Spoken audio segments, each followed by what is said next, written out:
Hey, I'm Kelly. If you love cars as much as I do, you're in the right place. From drifting car days to uncovering the world's most iconic rides. Gear up and subscribe to Drive with Kelly for non-stop car fun. Toyota's 2.5-liter hybrid system has long been considered one of the most dependable powertrains you can find on the road today. It sits at the heart of some of Toyota's most popular vehicles: the Camry Hybrid, RAV4 Hybrid, Highlander Hybrid, Venza, Crown, and a number of Lexus models as well. Owners have trusted it for years because Toyota hybrids built a reputation for durability that very few manufacturers have ever been able to match. But now, Toyota has quietly acknowledged something that a growing number of owners and technicians have already been noticing for some time. The 2.5-liter hybrid system has a real-world weakness that surfaces under specific driving conditions. It is not catastrophic, and it does not mean Toyota hybrids have suddenly become unreliable. But it does mean the system is not quite as flawless as its reputation has led people to believe. More importantly, Toyota already has a fix in place. And if you currently own or are planning to buy any vehicle equipped with the 2.5-liter hybrid, this upgrade matters a lot more than you might think. This is not hype. This is about understanding what Toyota has acknowledged, why it actually matters, and how the updated hardware and software have meaningfully changed what long-term ownership looks like. Before getting into the problem itself, it is worth understanding exactly why this hybrid system became so central to Toyota's entire lineup in the first place. Toyota's 2.5-liter hybrid setup combines a naturally aspirated four-cylinder engine with an electric motor and an electronic CVT. On paper, it looks straightforward.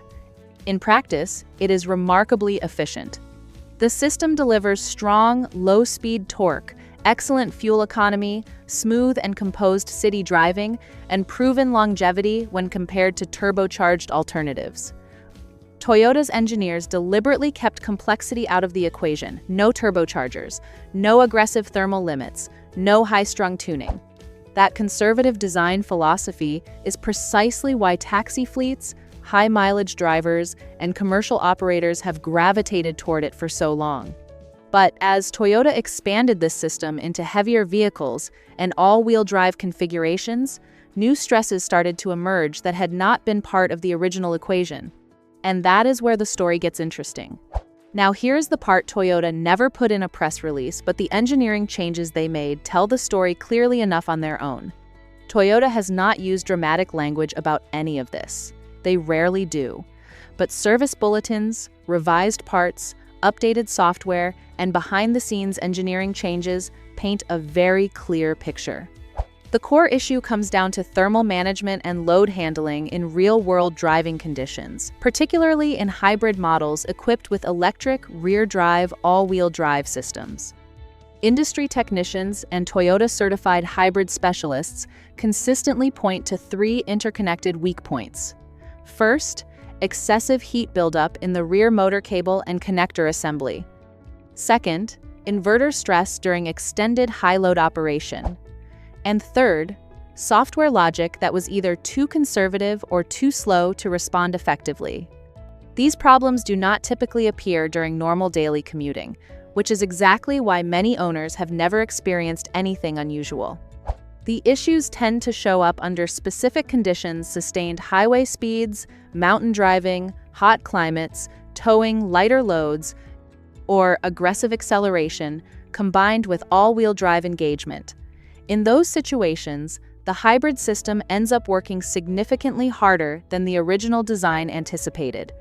And this is the part that most owners completely overlook, and it is one of the most important pieces of the whole story. One of the most misunderstood aspects of Toyota's hybrid lineup is the all-wheel drive system itself. The problem lies in the power delivery path, specifically the high-voltage cable and connector assembly that is constantly exposed to moisture, road salt, temperature cycling, and continuous electrical load. Over time, resistance builds up in that path. Resistance generates heat, and heat accelerates wear on the surrounding components. Toyota eventually gathered enough real-world field data to take action, and when Toyota acts quietly, it usually means the concern is legitimate. Here is what owners were actually experiencing long before Toyota made any official acknowledgement, and the pattern was hard to ignore. Common complaints from owners and technicians in the field included sudden hybrid system warning lights, the all-wheel drive system temporarily disabling itself without clear cause, reduced power during sustained highway driving, check engine lights accompanied by inverter-related fault codes, and loss of rear motor engagement with no obvious mechanical explanation. What made these complaints so frustrating was that most of the affected vehicles continued to drive normally the majority of the time. The faults were intermittent, which made them genuinely difficult to diagnose and easy for dealers to dismiss. From an engineering standpoint, intermittent faults are often the most telling because they point to systems that are consistently operating right at the edge of their limits. So, what did Toyota actually do about it, and why did they handle it the way they did? Toyota's response was not a press conference or a public announcement. It was quieter and in many ways more telling because of that. They released updated rear motor cables and connector assemblies, revised inverter control software, improved sealing and insulation throughout the affected components, and adjusted their overall thermal load management strategies. In certain markets, Toyota issued formal service campaigns. In others, the updates arrived as revised part numbers or running production changes that rolled out without any public announcement. This is Toyota's established approach. When they update hardware and software across production without drawing attention to it, it typically means they have identified a legitimate long-term concern and are correcting it systematically. Senior hybrid technicians with over 15 years of Toyota experience have described it simply: the original system was not bad. It was just operating too close to its comfort zone. Front-wheel drive hybrids see far fewer issues simply because they do not have the rear motor or the associated cabling to contend with. Now let's be completely clear here, because this is not a reason to panic, and it is not a reason to walk away from Toyota hybrids. This is not a recall-level situation. The vast majority of 2.5-liter hybrids will never experience a failure. Toyota's reliability reputation still holds. Even critics acknowledge that the failure rate remains low compared to what competitors have seen in similar scenarios. But a low failure rate does not mean there is no problem. Toyota's own actions confirm that the original design was not optimal for long-term durability across every possible driving condition. If you already own a Toyota 2.5-liter hybrid with all-wheel drive, the single most important thing you can do is get the updated rear motor cable and the latest software calibration applied. This is not about chasing more performance. It is about stopping heat-related degradation before it starts, avoiding expensive inverter repairs down the road, preserving all-wheel drive functionality, and extending the overall lifespan of the hybrid system. Hybrid experts strongly recommend checking for any applicable service campaigns at your dealership, asking specifically about updated parts revisions, and confirming that the latest inverter software has been properly installed. And if you are wondering why Toyota handled all of this so quietly, the answer is actually straightforward. Toyota rarely uses strong language, especially around their hybrid lineup. Publicly admitting to a known issue risks undermining one of the strongest pillars of their entire brand identity. So instead, Toyota relies on continuous improvement, silent hardware updates, dealer-level corrections, and rolling production changes that arrive without any announcement attached.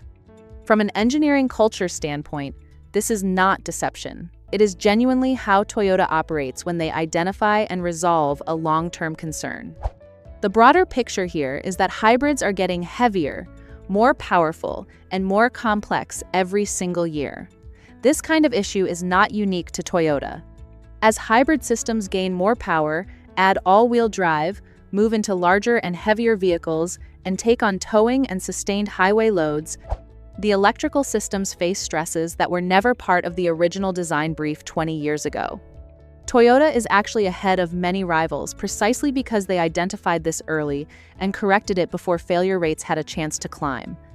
The expert verdict from hybrid technicians and long-term specialists is consistent. The updated system is significantly more robust.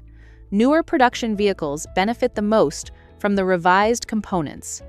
Older models that have received the update are safer long-term options. This is not a reason to avoid Toyota hybrids. It is a reason to make sure you have the right version. Toyota acknowledging this limitation does not mean the 2.5-liter hybrid system is flawed. It means Toyota identified a real-world constraint and corrected it, and that is actually a sign of a manufacturer doing things properly.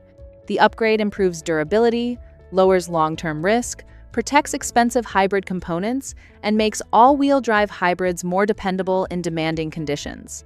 If you own one, check for the update. If you are buying one, confirm it has the revised hardware and software already in place.